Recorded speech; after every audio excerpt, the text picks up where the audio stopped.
When you're told that your systems are secure, when you're told that you're protecting your customers' information, the critical question is, how do you know?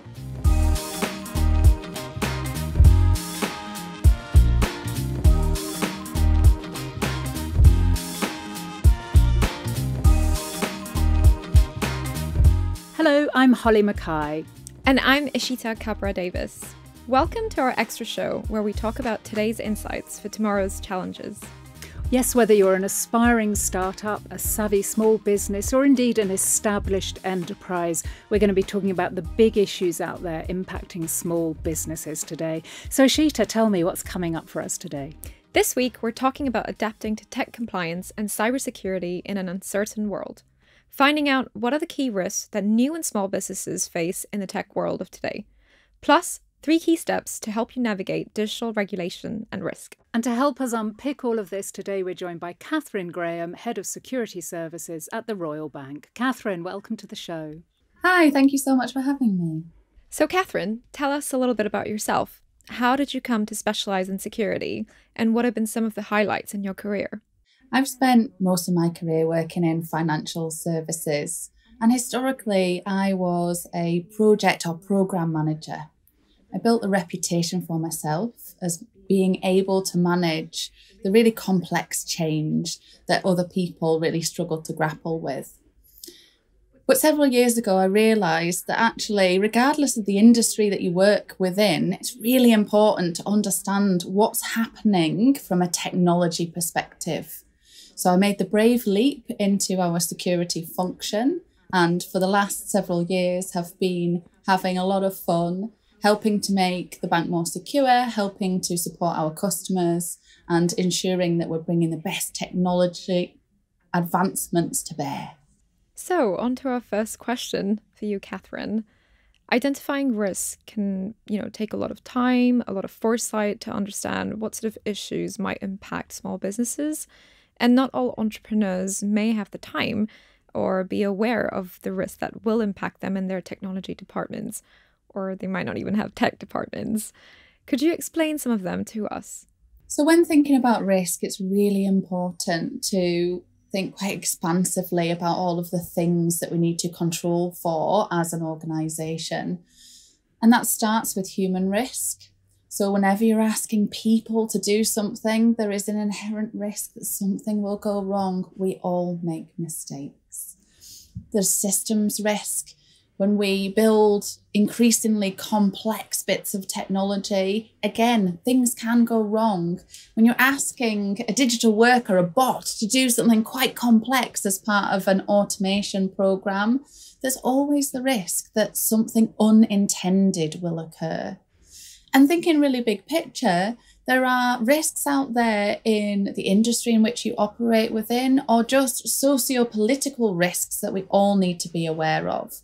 We've all just experienced a pandemic. In the UK, we all grappled with what Brexit would mean for us politically.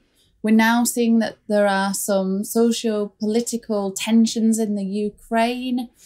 Regardless of the size of your organisation, you need to start with really simplistic operational risk and think all the way through to, well, actually, what are the big things that could happen within that environment within which you're operating that you need to be prepared for and you need to be planning to tackle?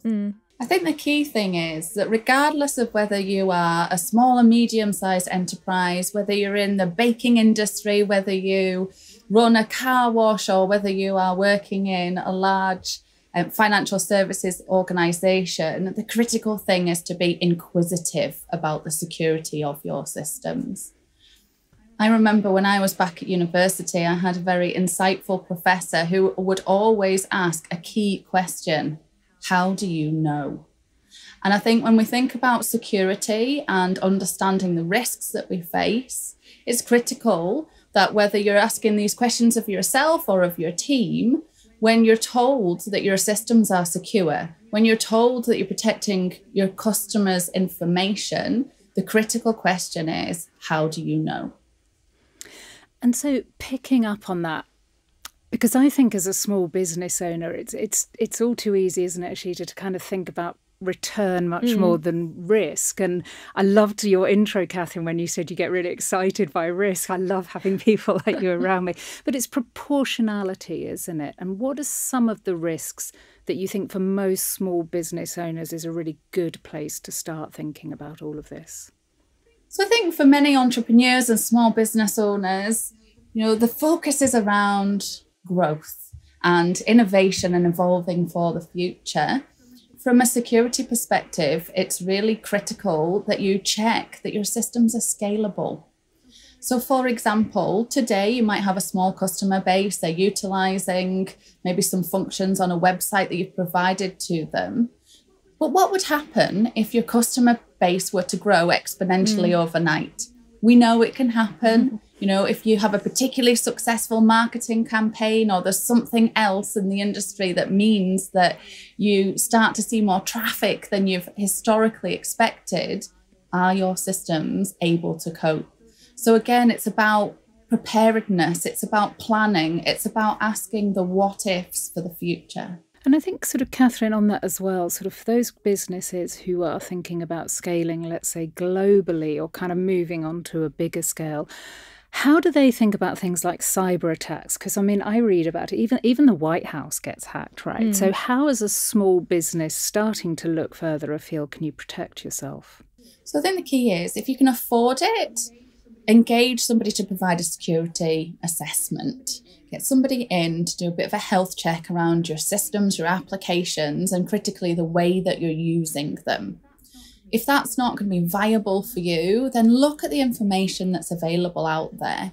The National Cyber Security Centre has some great resources for organisations of all sizes, and they talk about some of the risks that exist and some of the really quite practical things that you can do to mitigate those risks. I see people feeling a little outfaced actually around security issues. I think within the industry, we all fall foul of using quite technical language when we're talking about some of the risks that exist out there. But there are some really good guides that just break that right down and talk in nice, easily accessible language about what it is that could happen and how then you can prepare for the worst. So I think one of the most powerful things that you can do as a small to medium-sized enterprise is look into whether you can have someone independently assess the security of your systems. There are some really great providers out there that will happily come and make some really good pragmatic suggestions about powerful things that you can do to increase the security of your organization. And through that process, often we see that people find that security issues are demystified for them. We tend in the industry to talk about things that sound quite complex. So for example, we talk about distributed denial of service incidents. Well, actually, we're being a bit naughty there. It sounds very complicated, but all we're really saying is that there's a risk that nefarious actors can choose to try and bring down some of your services by bombarding your systems with a volume of instructions that they can't cope with, to create a traffic jam, if you will, that will get in the way of you serving the customers that you need to. So again, it's just about getting that really simplistic advice that will help you to put in place some simple plans to look at both what you can do to prevent such things from happening to you in the first place, but also how you're going to respond if you do, unfortunately, find yourself subject to attack. And Catherine, tell us, where can small businesses go to find these sorts of resources or to point them in the right direction?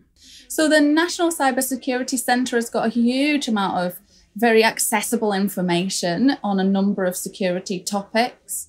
I think it's a really great source of support actually for small and medium-sized enterprises.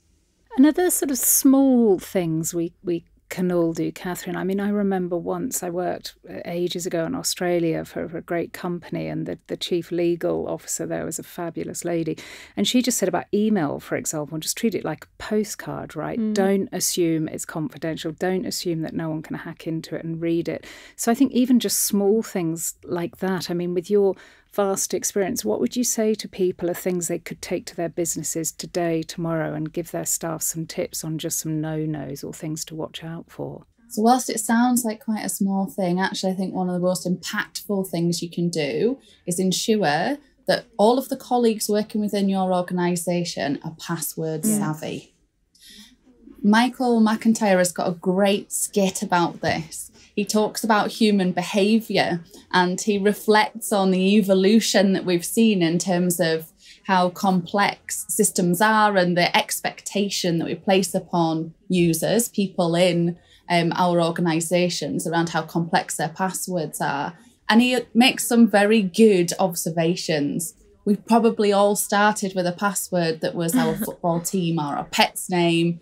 And then when we were asked to make that a bit more complicated, we all put an exclamation mark at the end of it.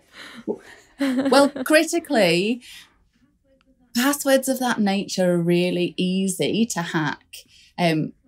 Passwords are one of those scenarios where what you want to do is ask your team members to think about length of password rather than trying to come up with this kind of complex codex that they need to remember. Ask them to string together several seemingly random words like banana, tree, house. Because actually, when you start adding length into your passwords, you're increasing the security. If you can then use a number of special characters, so numbers or other characters, then you're again enhancing the security of that password. But critically, it's about teaching your team members to change their behaviours around the way that they keep your system secure by using a nice, strong password. That is a great tip. And I think all of us need to go back and change our passwords. Not from tree, banana, house. How did you know that was mine, Catherine? And Catherine, especially for small businesses out there that don't have security-specific teams, what are the key obligations that, all businesses have when it comes to security? Great question. I think regardless of the size of your organisation, it's critical that you recognise that you've got a responsibility to keep the data and information that your customers have shared with you safe and secure. Regardless of where you sit geographically within the UK and the size of your organisation, you have to be cognizant of GDPR requirements. Do a little research about that. The Information Commissioner's Office has got some great guidance that just helps to articulate what you need to do and how you can comply with some of those regulations. But I think it's worth referencing that it's a key part of the relationship you have with your customers. They trust you to keep their information secure. So you need to devote a little time to thinking about how you're going to do that and how you're going to respectfully use the data and information that they've chosen to share with you. Thank you so much, Catherine, for all your insights on this very pertinent topic. I think both Holly and I have really learned a lot. So thank you very much. Thank you. Thank you. So now we move on to 3 key actions we can all take as small business owners around digital risk and compliance. So Ashita, the first tip is to identify your vulnerabilities before they actually go wrong, before things bite you.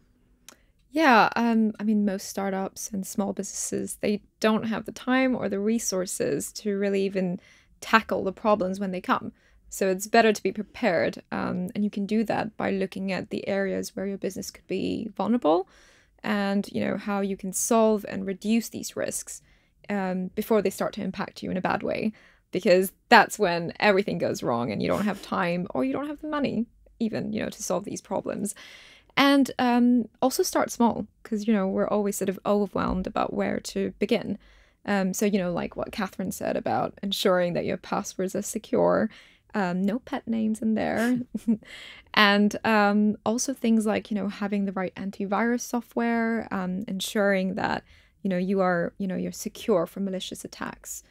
Those would be the ways to start small as well.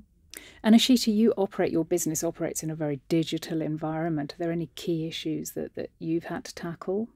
Yeah, the entire business is a digital marketplace. So for us, I think the biggest thing is data and privacy.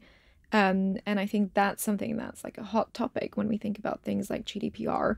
And that will probably actually require, I would say, significant investment for a small startup like mine. But we start small. So things like protecting ourselves from malicious attacks and the passwords, as we said.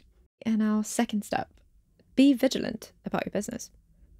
I think, and this is going to make people groan and roll their eyes, but I think we all need to do that dreaded risk log. And it doesn't have to be an onerous exercise. I think you just write down all the things that could go wrong. Then you sort of give them a score. How material would it be if it went wrong? And how likely is it to go wrong? And that gives you a sort of sense of prioritization, right? Where to start.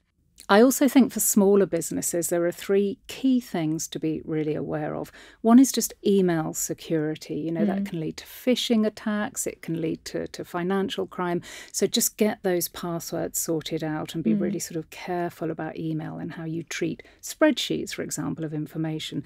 The second is the dreaded GDPR and how we manage client data. And for me, that is an increasingly alarming area and one where I think it actually is worth getting in an external expert to sense check what you're doing.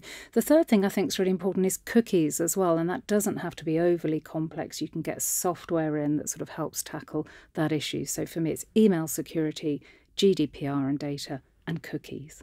Finally, for our last step, talk to the experts.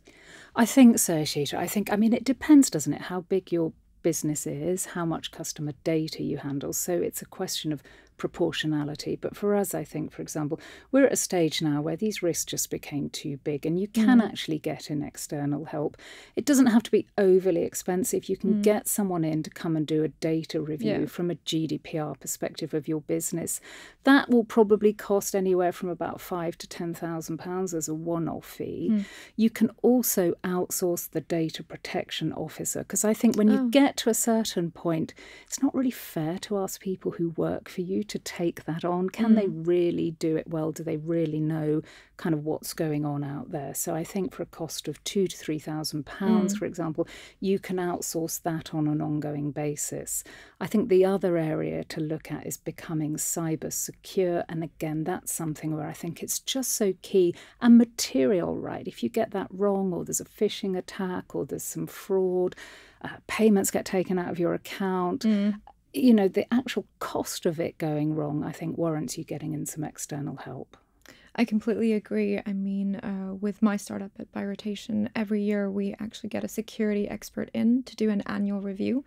And again, that costs about £2,000 to £3,000. Gosh, that's such money well spent, right? Yeah, exactly. Because then, well, even when you speak to your investors, it's important to tell them that you have full confidence and trust that your product is running and it is completely secure. So I think that is actually an investment in your growth. It's not just, one of those things which you have to do because you need to be secure and you need to tick the boxes. I think and especially for your sort of business that is very sort of digital. Again, it's going to be different for sort of different types of businesses, but my sense is 100% with you. Once you get to a certain size, it isn't just the tick box exercise, it is fundamental. I think another key thing, Ishita, is this shouldn't just fall on the founder or the CEO's shoulders. So it's really important, especially if you're getting external experts in, make sure there are training sessions for your team. Make sure you sort of share the common responsibility of this with your team and get everyone in the business to understand A, why they're doing it, and B, what their role in it should be. And so that's the end of our episode. Thank you to Catherine for all her insight.